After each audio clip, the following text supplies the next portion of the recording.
quelqu'un, et là je me répète, il ne le sauve pas dans ses péchés, il le sauve de ses péchés. Il le sort d'un genre de vie pour le faire entrer dans un autre genre de vie. Voilà donc la deuxième chose que nous découvrons dans ce récit. Maintenant, j'aborde un troisième point. Je veux que vous voyiez la réalité en face. Je ne veux pas vous dorer la pilule. Votre conversion, si toutefois vous vous convertissez ce soir, ou si vous l'êtes depuis peu ou depuis longtemps, votre conversion ne rencontrera pas l'approbation générale. Certes, il y aura de la joie dans le ciel auprès des anges, mais il n'y aura pas que des anges pour s'en réjouir, il y aura des hommes pour s'en plaindre et des démons pour s'y opposer. Votre conversion ne plaira pas aux moqueurs et aux absolus. Ce fut le cas de la petite jeune fille de 12 ans. Elle était morte. Le Seigneur est entré dans la maison mortuaire où son corps reposait. Il s'est approché, et à peine a-t-il dit 2 mots que les gens se moquent de lui. Le Seigneur dit « Elle dort ». Ils pleuraient à chaudes larmes, et dès qu'ils ont entendu le Seigneur dire « Elle dort », leurs larmes ont séché immédiatement, et ils se sont mis à se moquer de lui. Je me représente très bien la scène de ces gens absolus, très sûrs d'eux, qui contestent ce que Jésus vient de dire, et qui disent entre eux « Elle dort, elle dort ». Qui est ce fils du charpentier, ce prétentieux qui vient nous faire la leçon et nous dire qu'elle dort? Nous, on sait bien qu'elle ne dort pas, on sait bien qu'elle est morte. La preuve, on lui a passé un miroir sur les lèvres et pas la moindre buée. Nous avons le certificat de décès du docteur. Nous avons même le permis d'inhumer. Alors qui est-il, lui, pour nous dire qu'elle n'est pas morte? Et ils se sont moqués de lui. Mes amis, ne vous y trompez pas. Votre conversion produira les mêmes effets. Il est même écrit « Ceux qui veulent vivre pieusement en Jésus-Christ seront persécutés ». Une conversion ne plaît jamais à ceux qui ont des idées bien arrêtées sur certains aspects de la vie. Ils en savent tant sur la vie qu'ils n'auront que des moqueries à l'égard de votre Jésus. Encore heureux s'ils ne l'appellent pas le petit Jésus. Ils vous répondront « Mais enfin, mon cher, mais enfin, c'est raisonnablement et scientifiquement impensable. La vie ne peut pas être bouleversée comme ça, d'un seul coup. Il y a dans la vie des lois bien établies.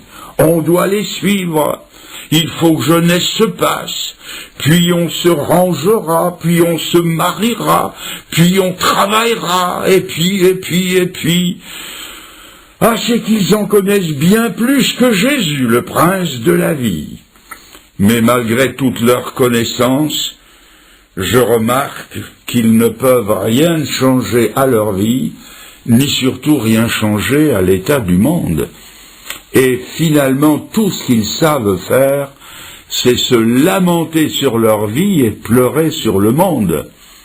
Et chose étrange, il suffit que Jésus-Christ fasse irruption dans la vie de quelqu'un, qu'il vous le retourne de l'intérieur, qu'il bouleverse sa vie de fond en comble, leur prouvant de façon indiscutable qu'ils ont tort, pour qu'immédiatement ils se mettent à se moquer de ce nouveau converti. Soyez sur vos gardes, et ne vous attendez pas à ce que le monde qui se moque de Jésus salue votre conversion par autre chose que des sarcasmes et des colibés. D'ailleurs, plus d'un jeune homme ou plus d'une jeune fille pourra témoigner qu'au lendemain de sa conversion, ils ont fait part à leurs parents de leur joie d'avoir trouvé le Seigneur. Ils ont été reçus de haut, avec des paroles à peu près comme celle-ci.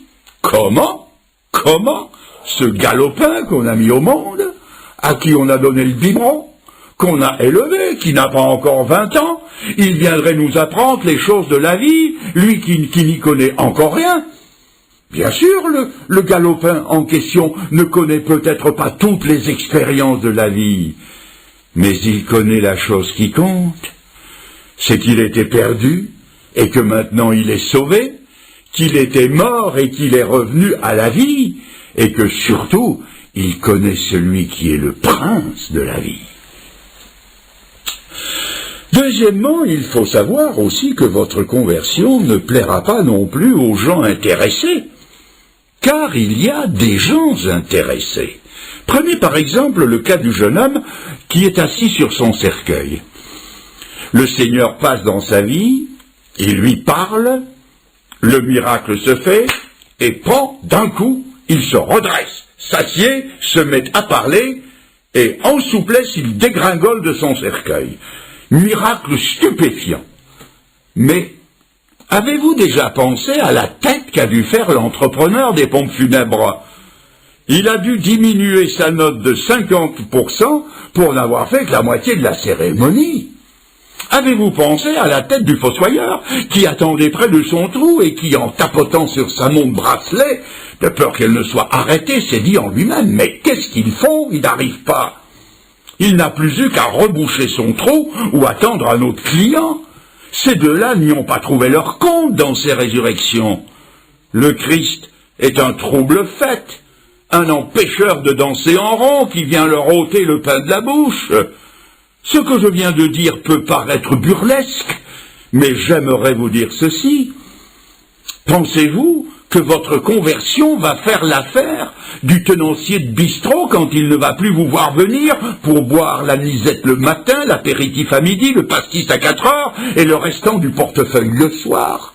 Vous croyez que ça va faire l'affaire du marchand de pronostics ou de celui qui vend les billets du tiercé quand vous ne vous adonnerez plus aux jeux d'argent et de hasard?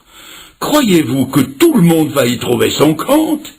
Et ces amis avec qui vous aviez l'habitude le dimanche matin d'aller faire la partie de billard ou la partie de piquet, croyez-vous qu'ils vont être contents quand vous n'irez plus avec eux? L'apôtre Pierre l'avait déjà prévu quand il a écrit dans sa première épître, chapitre 4, verset 4, écoutez cela, « Ils trouvent étrange que vous ne vous précipitiez plus avec eux dans le même débordement de débauche, et ils vous calomnient. » Et sans aller aussi loin, vous croyez que ce frangin, ou cet oncle, ou cette grand-tante, ou ce cousin, qui venait vous visiter tous les dimanches, vous croyez qu'ils vont y trouver leur compte quand vous allez leur dire « J'ai trouvé le Seigneur, et maintenant le dimanche, je vais au culte. Alors, à moins que vous ne vouliez m'y accompagner. » Ils n'y trouveront pas leur compte. Croyez-vous qu'il a trouvé son compte, mon oncle? Un oncle à héritage, par surcroît, quand il est venu me voir un dimanche à l'heure de la réunion, quand il est arrivé, l'oiseau était parti, parce que Fernand le Grand, à l'heure de la réunion, il est à la réunion. Si à l'heure du culte ou de la réunion, vous voulez me trouver chez moi, vous n'avez qu'à prier le bon Dieu pour qu'il m'envoie une bonne bronchite ou pour que je me casse une jambe. Vous allez peut-être dire, oui, mais enfin, Fernand le Grand, enfin, vous ne pensez pas que vous exagérez? Vous comprenez, nous, mes amis, prenez-le comme vous le voulez, moi, je ne veux pas le savoir. En plus, votre conversion ne plaira pas non seulement aux absolus ou aux intéressés, mais encore moins aux opposants, car si nous relisons le texte d'un peu plus près, nous trouvons que les personnes qui étaient présentes à la résurrection de Lazare n'ont pas été tendres pour Lazare. Il est rapporté qu'à cette occasion précise, ils sont sortis de leur gond et ils ont essayé de mettre Jésus à mort parce qu'il avait ressuscité Lazare. Et ça se comprend. Ce miracle les dérangeait. Il authentifiait une vérité à laquelle ils ne voulaient pas croire. Jésus les gênait. Mais savez-vous que dans le chapitre suivant, il est écrit qu'il voulait aussi mettre Lazare à mort. Il voulait le renvoyer d'où il venait. Le Seigneur l'avait réchauffé, eux, ils voulaient le refroidir. c'est comme ça, et il faudra vous y faire. La haine qu'ils ont contre le maître rejaillit sur celui qui est l'objet de sa sollicitude. Jésus nous l'a dit d'avance, ce qu'ils ont fait au bois vert, ils le feront au bois sec. Alors vous voilà prévenus, mes amis, candidats à la résurrection. Du côté de Dieu, je peux tout vous promettre, tout. Mais du côté des hommes, je ne vous promets absolument rien, rien, si ce n'est l'incompréhension, la moquerie, l'opposition et même parfois la haine. Je vois aussi une autre chose, c'est que le miracle dans les trois cas a été instantané. À l'instant où Jésus a parlé, le miracle s'est fait. Jeune homme, lève-toi, il s'est levé. Jeune fille, lève-toi, elle s'est levée.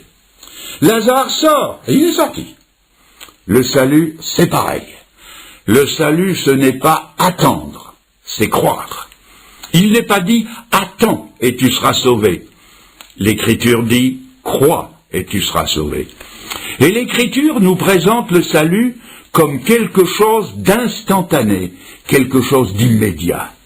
Oh, bien sûr, le cheminement qui nous conduit au salut peut être long, mais dès le moment où nous comprenons le sens, le pourquoi de la mise en croix de Jésus, où nous nous approprions pour nous-mêmes le salut qui est en Jésus-Christ, à cet instant-là, nous sommes sauvés.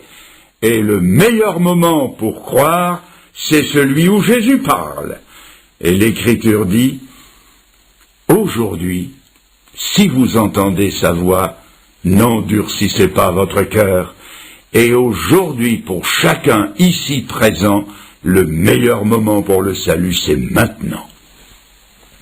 J'apprends encore autre chose. C'est que Jésus a donné la puissance de faire ce qu'il commandait. Quand il a dit à la jeune fille « Lève-toi », elle a pu se lever. Quand il a dit à Lazare « Sors », Lazare a reçu la puissance de sortir. C'est-à-dire que Jésus-Christ donne une puissance égale aux ordres qu'il donne. Et quand Dieu ordonne à un homme de se repentir, il lui en donne la possibilité. Quand Dieu dit à un homme de quitter son péché, il lui en donne la possibilité. Quand Dieu dit de croire, il lui en donne aussi la possibilité.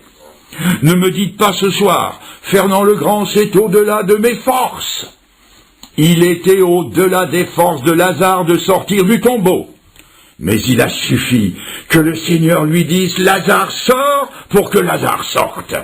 Et aujourd'hui, le Seigneur vous regarde et il vous dit simplement « Crois et vis ». Mes amis, croyez et vous vivrez. C'est un ordre du Seigneur et avec l'ordre, la puissance divine est aussi au rendez-vous. Je voudrais encore vous faire voir l'obéissance spontanée, exempte de calcul de ces trois personnes.